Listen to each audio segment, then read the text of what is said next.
देश में कुछ दिन पहले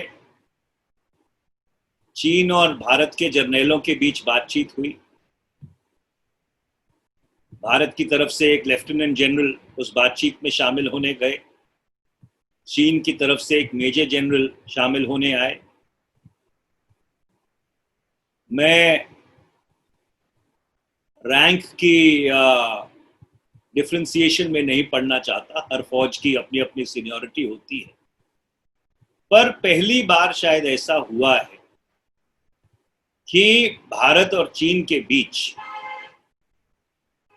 इतने वरिष्ठ स्तर के ऊपर दोनों फौज के जर्नैलों में बातचीत हुई। और आज कुछ अखबारों में जो छपा है उसके हिसाब से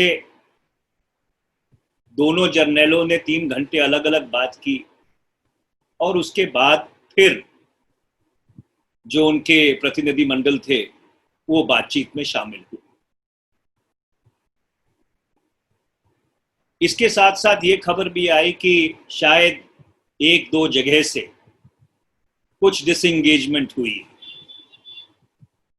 कि शायद हॉट स्प्रिंग से कुछ चीनी सैनिक वापस गए हैं, कुछ भारतीय सैनिक भी वहां से वापस आए हैं, पर और अनेक जगहों पर परिस्थिति अभी भी गंभीर है। कई विशेषज्ञ जो रक्षा के मामलों के ऊपर एक क्रेडिबिलिटी से लिखते आए हैं, उनका ये मानना है कि इस बातचीत में चीन का रुख बहुत कड़ा रहा। और हैरत की बात यह है, और इस सरकार ने ये रवैया बना लिया है कि सरकार की तरफ से औपचारिक तौर पर कोई भी व्यक्ति सामने आकर सरहद के ऊपर परिस्थिति क्या है उसके ऊपर बयान नहीं देता। सोर्सेज के जरिए से खबरें लगाई जाती हैं